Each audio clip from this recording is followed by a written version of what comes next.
And so I had lunch with Ronaldinho and his brother, and we're in lunch, and no one knows what we're pitching. And I didn't know what I was pitching. And so I'm like, whatever you want, I'm in. Would you want to walk my fashion show? And a long story short, he ended up walking, and it was...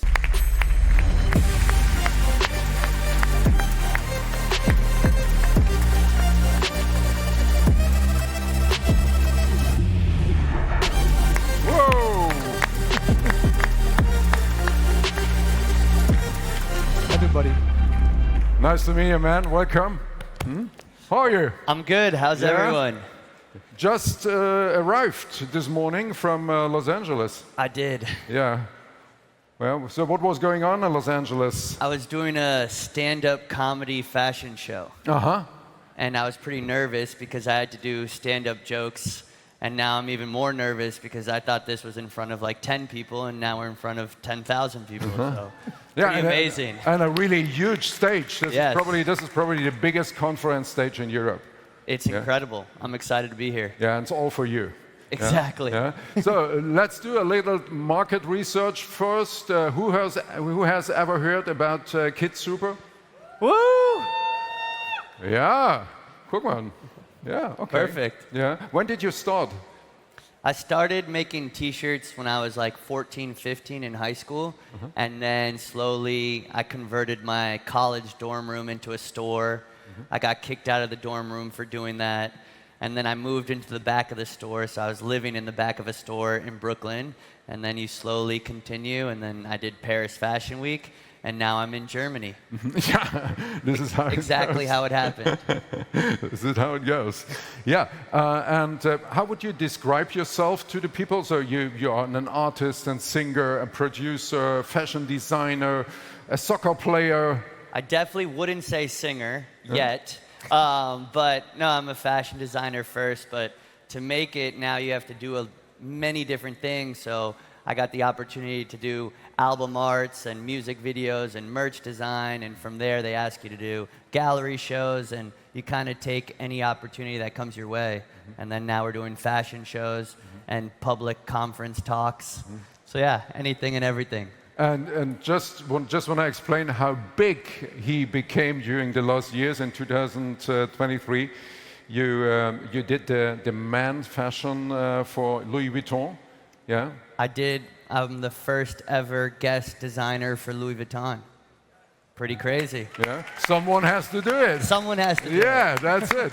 They were looking all over, and I was the only guy who wanted to do it. Yeah. No. Did you guys meet before? Somewhere. Yeah, we were just talking backstage, and you know, he's a fashion guy, so he knows all about it. But yeah, the Louis Vuitton thing was crazy, pretty unexpected. Yeah. And how did this work? So someone called you and said, okay, here's the Louis Vuitton company. Yeah, basically. Do you have time? No. Basically, so I had one, LVMH does these young designer competitions or prizes, and I had won the Karl Lagerfeld LVMH prize. And then from there, they knew about me, and they asked me if I had any ideas to pitch them for the job. And I spent, 2.5 weeks working nonstop. I made a 500-page book. I shot videos. I 3D printed shoes. And I think they liked some of the ideas, so that's how it happened. But really difficult. Yeah. But the thing is, like, when you get these opportunities, you just have to really shoot for the moon and try as hard as you can, because there was no promise of anything coming from it, but I did so much, and I worked so hard, and yeah, luckily something happened, but I did it not knowing there was going to be something.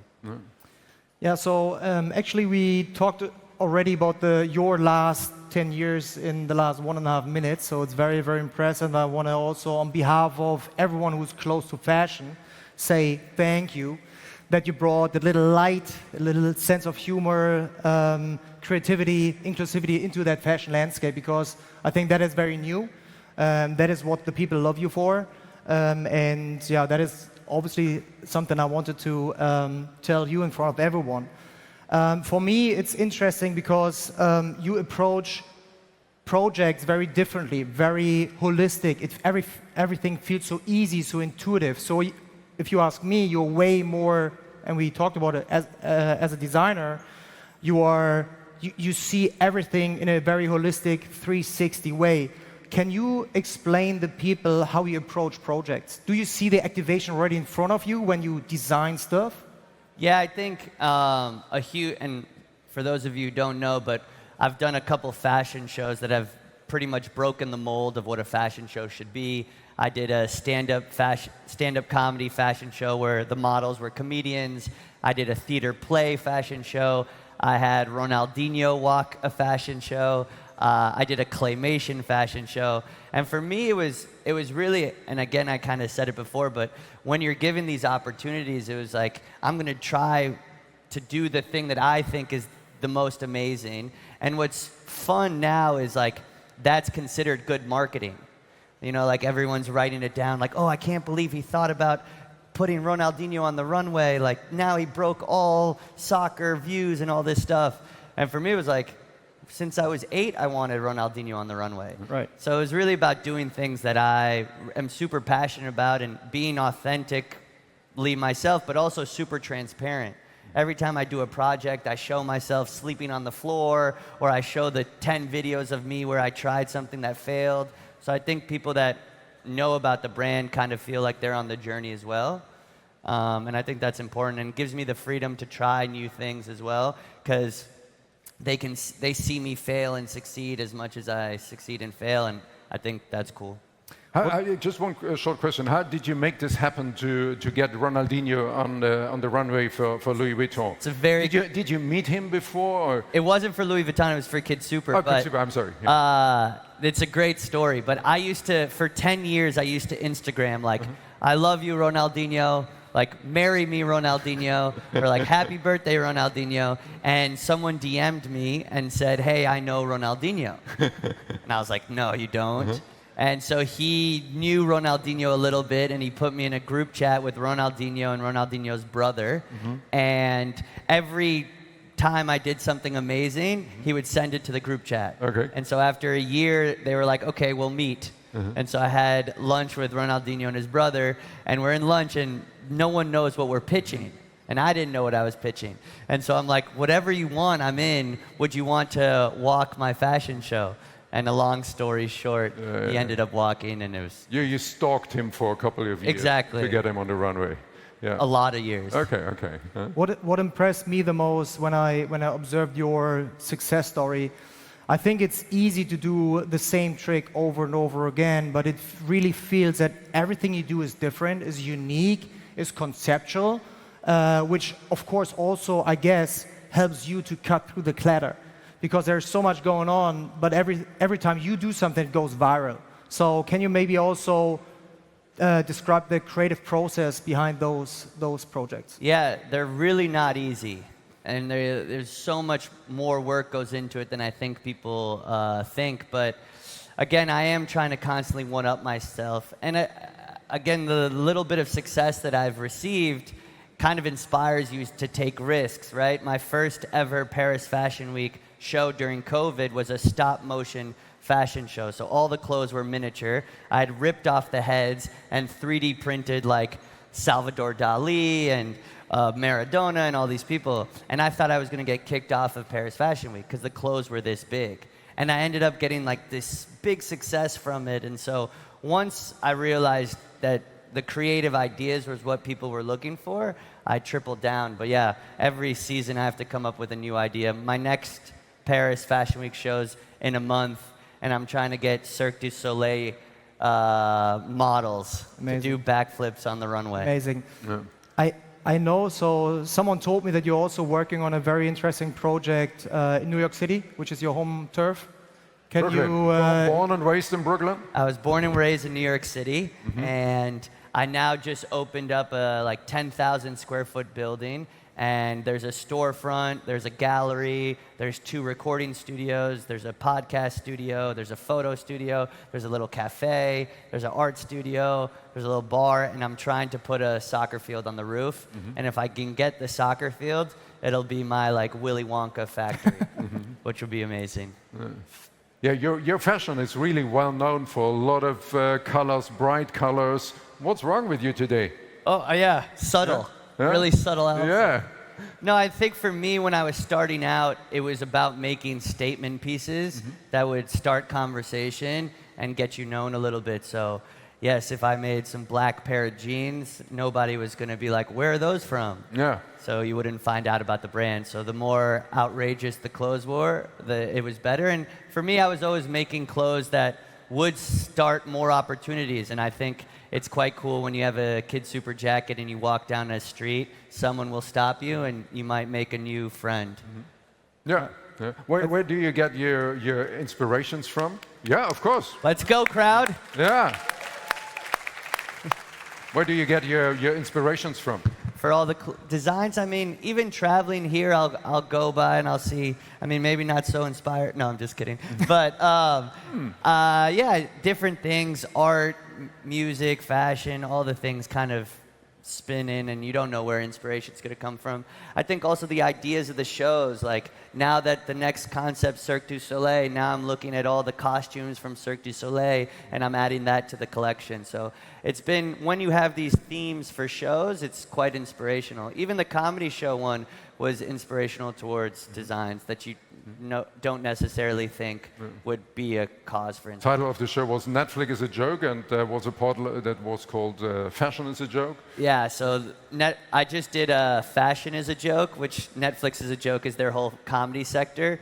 And yeah, I think a lot of people in fashion take themselves too seriously, or the outside world takes it too seriously. And, you know, we're just making clothes and having fun, so it was fashion. And there's definitely moments in fashion where it feels like we're joking. Yeah, and being seriously is definitely not your thing, right? That's what I hear many times about you. He has like kids active energy.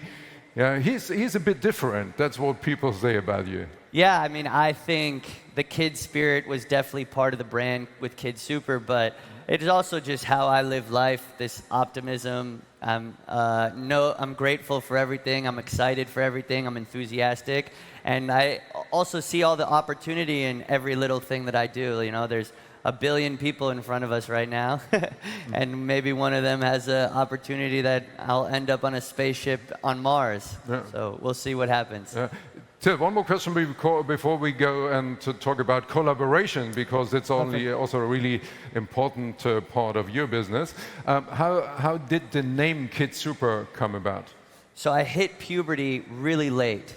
So when I was in high school, I really looked like a kid. Oh. And I would come in boxes of clothing and sell it in my cafeteria. So then people called me Super Kid or whatever, and I was like, oh, KidSuper is a good name.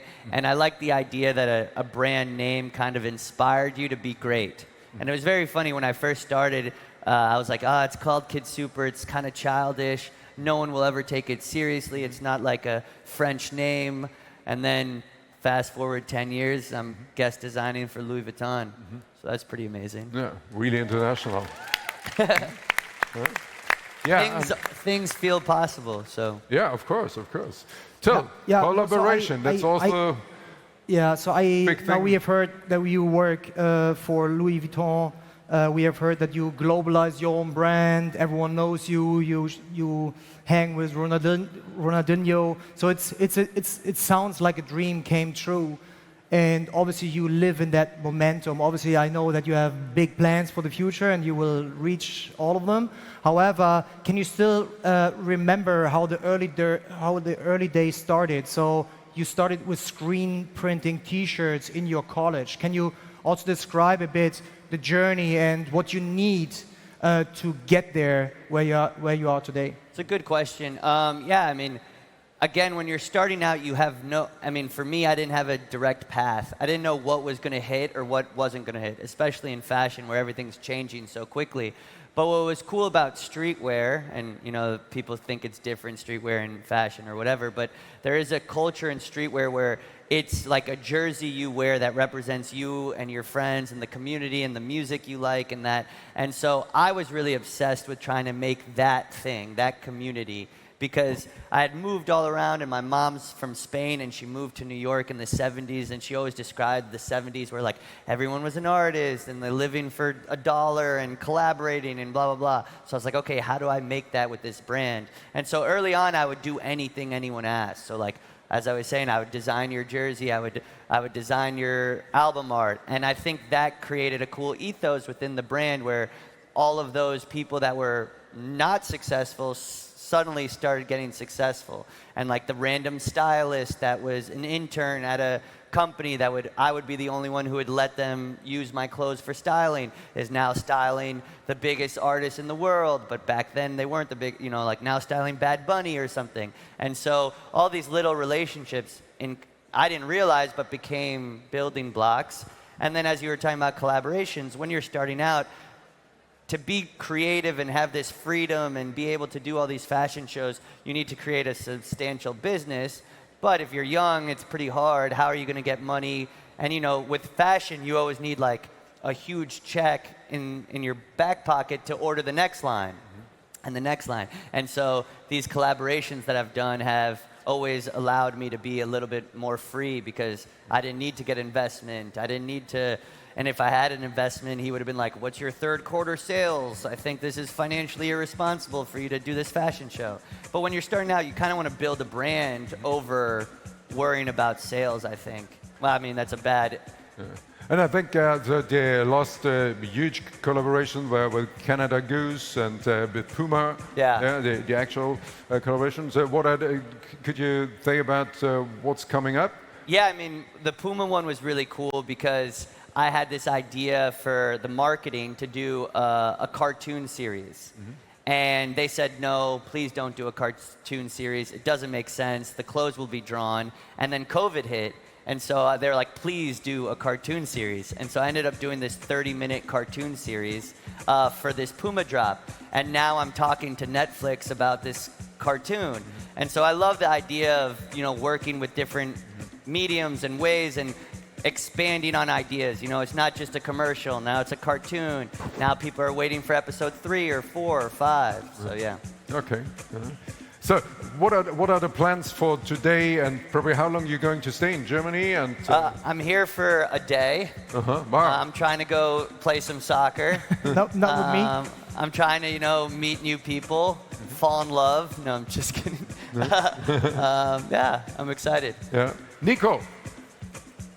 Hast du noch irgendwas? Nico Backspin, he's a legend in hip-hop journalism and with their own magazine, with the Backspin magazine. Have you heard about KidSuper before? Yes, of course. And I have a question because there's so many young people in Germany also trying to build their brand with making T-shirts and all of that. What would be the greatest advice you can give something who will start it right now in these days? The greatest advice is stay consistently alive. Don't take a month off of not dropping something. I think everyone that's young always thinks they have to have this perfect collection or T-shirt before they release it to the world. No one cares what you first did. It probably will suck no matter what you think. My first designs I hate, but it even looks great for the story now. 10 years later, and that was my first T-shirt. Look how much I've grown. So I think people believe in people that finish stuff and release stuff. And I think when you're young, you get in your head a little bit about what you should do. So I think just drop it. And I think that's a testament to anything you're trying to do.